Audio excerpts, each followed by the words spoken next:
Fala, minha rapaziada! Sejam bem-vindos a mais um vídeo aqui no canal. Nesse conteúdo a gente traz tudo que de mais importante aconteceu no noticiário do Inter nesta quarta-feira, dia 7 de janeiro de 2026. Polêmica Grenal nos bastidores. A Federação Gaúcha de Futebol acatou um pedido do Grêmio e o Internacional está muito incomodado. A gente está falando isso há menos de 20 dias do primeiro Clássico Grenal de 2026. E olha, a coisa tá quente nos bastidores, teve nota do Inter, a gente vai explicar essa história nesse conteúdo, negociações, a gente vai falar sobre a chegada de Félix Torres ao estádio Beira-Rio e novos detalhes dessa negociação e um volante ex-Bahia Fluminense que interessa a direção do Internacional. Teve saída e venda anunciada e outras duas negociações que vão render milhões aos cofres do Inter. Teve vitória colorada na Copa São Paulo de Futebol Júnior. Tem muito pra gente falar nesse conteúdo, né? Então não esquece, deixa teu like nesse vídeo, te inscreve no canal e ativa o sininho das notificações para tu não perder nada por aqui. Claro que esse conteúdo tem o apoio da KTO, kto.bet.br, vai lá na KTO para brincar, para se divertir. O site é proibido para menores de 18 anos, então jogue com responsabilidade na melhor casa de apostas esportivas do Brasil, que é a KTO. Jogue com responsabilidade, não tem registro, vai no primeiro comentário fixado desse conteúdo, tá?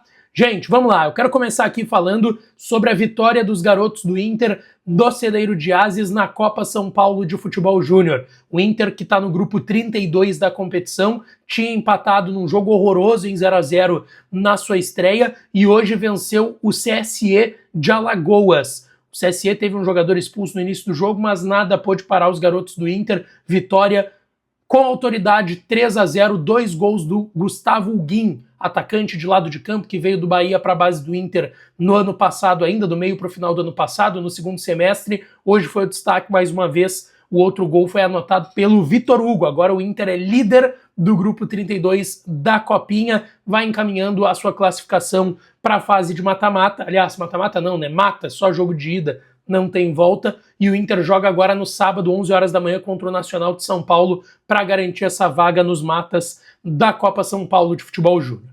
Deixa eu falar aqui sobre situações importantes de mercado de transferências. Primeiro, sobre saídas. O Inter oficializou hoje a venda do Vitão para o Flamengo. Fez questão de deixar claro que essa venda entra no orçamento de 2025. Flamengo pagando 5 milhões e meio de euros à vista, todo esse valor para o Inter, pelos 80% que o Inter detinha do passe do Vitão, e ainda paga mais 500 mil euros em bônus. Então a gente está falando de 6 milhões de euros para o Internacional e ainda a quitação dos valores em relação ao volante Thiago Maia, pouco mais de 4 milhões de euros. Vitão já se despediu também nas redes sociais do Internacional e agora será anunciado como jogador do Flamengo. Bom, sobre saídas ainda, tá? Ramon, o volante Ramon, chegou num acerto com o Vitória e vai ser anunciado pelo clube de Salvador. Só que tem um detalhe, o Ramon ele foi emprestado para o Vitória por empréstimo, né? Foi emprestado por empréstimo, é ótimo. Foi enviado para o Vitória por empréstimo, foi emprestado para o clube de Salvador, ajudou bastante, né? Foi o lateral esquerdo titular na campanha final do Vitória no Brasileirão para garantir a permanência na primeira divisão. Foi adversário, não jogando, né? Mas o Vitória foi um dos adversários do Inter nessa briga no segundo semestre de 2025. O Ramon estava emprestado ao Vitória e agora ele teria que ser adquirido em definitivo, só que o Vitória não chegou num acerto com o Ramon. E agora, depois de 2, 3 semanas, o Vitória sentou de novo na mesa com o Ramon, conversou com ele, com seus empresários e com o Internacional e acertou um novo empréstimo, com uma obrigação de compra no fim dele.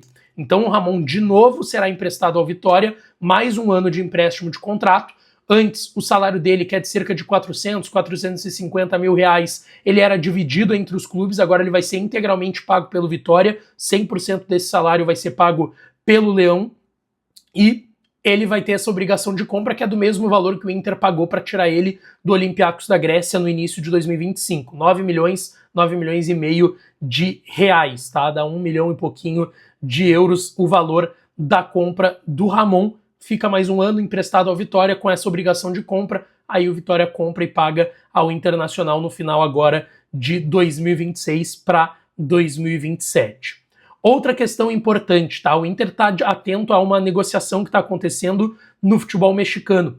O Rodrigo Dourado foi vendido pelo Atlético São Luís para o América do México. O América do México é o Flamengo deles lá, né, gente? É o clube que tem maior poder financeiro, aquisitivo, enfim. Está contratando o Rodrigo Dourado, que é ex-jogador do Internacional. Para quem não lembra, o Inter vende o Dourado por 2 milhões de dólares, 10 milhões e 800 mil reais, lá em 2023 ainda, se eu não me falha a memória, 2023 é a venda do Rodrigo Dourado, ele nem chega a jogar 23 pelo Inter, né, é vendido antes disso.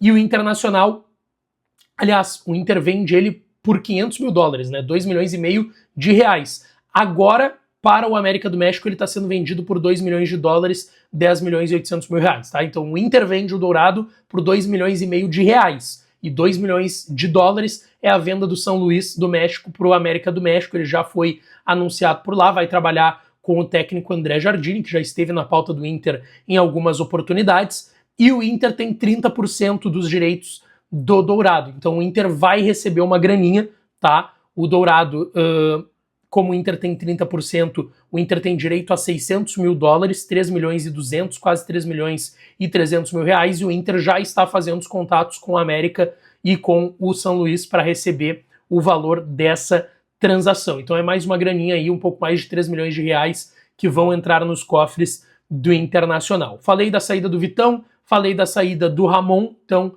confirmado lá no Vitória, e dessa grana que o Inter vai receber pelo Rodrigo Dourado. Rapaziada, peraí, como assim tu ainda não tá inscrito aqui no canal, cara? Te inscreve agora, é só apertar o botãozinho do inscrever-se, é de graça. Se tu tá me vendo na TV, no computador, no celular, no tablet, no iPad, é só tu apertar o botãozinho do inscrever-se, que é de graça, tu dá uma força enorme. Todos os dias aqui no canal, 2 vídeos no mínimo, às vezes 3, às vezes 4, atualizando tudo das principais informações do Inter. Então te inscreve aqui no canal, dá essa força e segue com o conteúdo.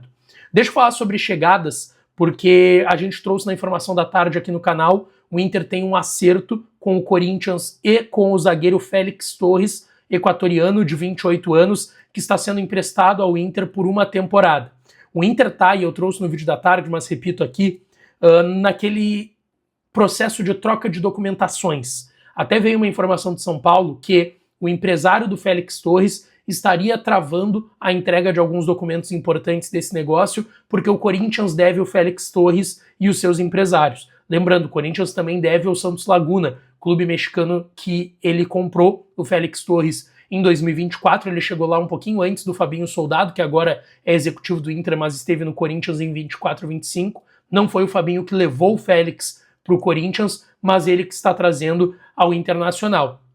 E sobre essa questão do empresário dele, o que eu ouvi é que isso não deve atrapalhar a negociação, porque já está tudo acertado entre Inter, Corinthians e jogador. O jogador quer vir para o Inter porque quer jogar mais do que jogou em 2025, em que ele foi muito mal no Corinthians e acabou virando banco de reservas, e ele sabe que ganhar minutos, jogar mais em quantidade, se mantendo na Liga Brasileira é importante porque tem Copa do Mundo e ele vem sendo constantemente convocado pela seleção equatoriana, joga com o Ener Valencia lá no Equador e ele não quer correr o risco de, quem sabe, perder uma convocação para mais uma Copa do Mundo. Ele que já jogou em 22 lá no Catar, o Inter está muito próximo dessa contratação, então, do Félix Torres, tá? O Inter espera acertar tudo em documentação entre, no máximo, amanhã e sexta-feira, para aí conseguir anunciar, ele assinar e o Inter conseguir anunciar a sua contratação, e o Inter tem pressa para anunciar reforços além do Félix Torres para chegarem aqui e já trabalharem na pré-temporada com o Paulo Pezzolano. Outro nome que surgiu hoje na pauta do Inter é o do Iago Felipe, que é um segundo, terceiro homem de meio, pode jogar como um meia também central e que esteve no Bahia. Aliás, ele pertencia ao Bahia e esteve emprestado ao Mirassol na última temporada. O Iago Felipe teve momentos, né, no Fluminense, no Bahia, no próprio Mirassol, por vezes foi titular, por vezes reserva, ajudou também, né, na classificação do Mirassol, uma campanha que surpreendeu a todos para a Libertadores do ano que vem, e o Inter fez uma sondagem pelo Iago Felipe. Ele está com 30 anos e está livre no mercado, porque o contrato dele com o Bahia terminou, ele não ficou lá no Mirassol emprestado, o vínculo com o Bahia terminou e agora ele está livre no mercado. Essa informação foi trazida pelo Leonardo Sonda, da Rádio Bandeirantes, mas é importante colocar aqui que não passa de uma sondagem até o momento, tá? Eu até Confesso que eu procurei algumas pessoas para ouvir mais sobre o Iago Felipe e essa informação não me foi confirmada até esse momento que eu estou gravando esse vídeo. Mas é uma informação do Sonda, que também é muito bem informado de internacional, e traz que foi feita uma sondagem ao Iago Felipe. Deixa eu falar agora sobre a polêmica do dia, que é uma polêmica Grenal bem importante, né? Para quem não acompanhou, o clássico Grenal da 5ª rodada do Campeonato Gaúcho estava para acontecer no dia 24 de janeiro. É a 5ª rodada. O Inter vai jogar as 4 primeiras com aquele time que tem jogadores da base de sub-17, 18, sub-20, alguns jogadores do elenco principal. O Inter jogaria as primeiras rodadas com eles, e no Grenal, que será a rodada de preparação para o Brasileirão, né, que começa no meio de semana seguinte do Grenal, o Inter estreia contra o Atlético Paranaense em casa. O Grenal seria para preparar esse time, seria muito possivelmente o primeiro jogo do Pesolano na Casa Mata, porque os 4 primeiros jogos, como serão com esse time alternativo, o Pablo Fernandes, que é quem está treinando esse time, deve comandar a equipe nesses jogos. O que acontece, tá, gente? O jogo estava marcado para o dia 24, que é um sábado, às 18h30 no Beira-Rio. Porém, o Grêmio fez um pedido para a Federação Gaúcha de Futebol para alterar a data desse jogo e passar ele para o domingo, dia 25.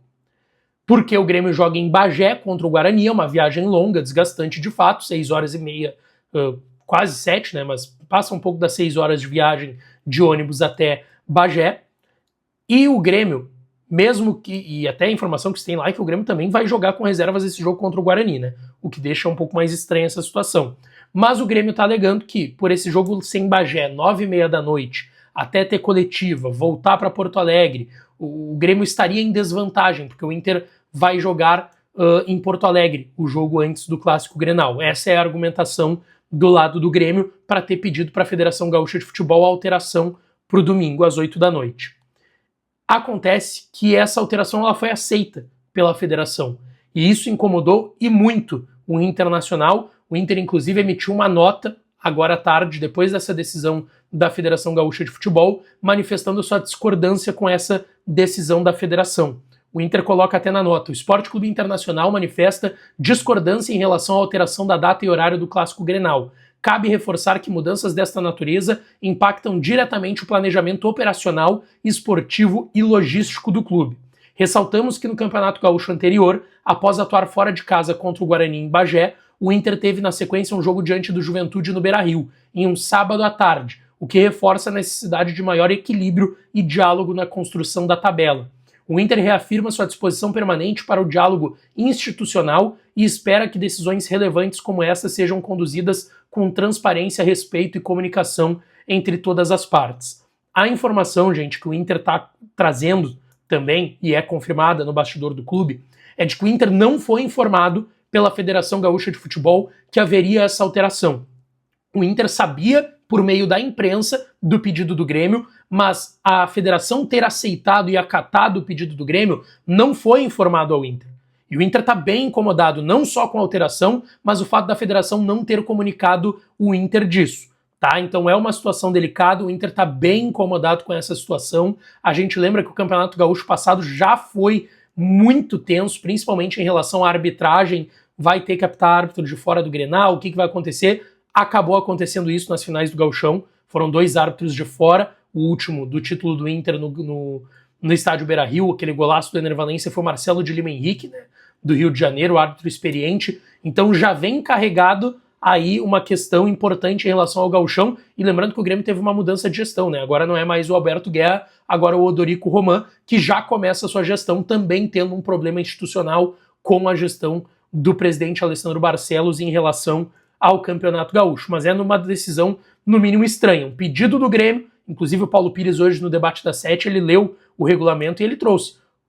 Só pode ser alterado se a grade de TV e a federação entenderem por bem mudar o horário e a data de um jogo, ou se o clube mandante pedir a alteração, ou seja, o clube mandante é o Inter teria que pedir uma alteração se quisesse. Aí pode até ter o argumento de, mas também é mais um dia para o Inter se preparar para o Grenal, mas é um dia a menos para o Inter se preparar para a rodada de estreia do Campeonato Brasileiro. Então o Inter tem um prejuízo sim em relação a isso. Coisas que acontecem aqui no nosso Rio Grande do Sul.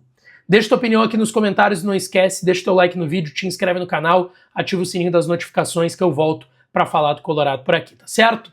Um grande beijo, um abraço e até a próxima.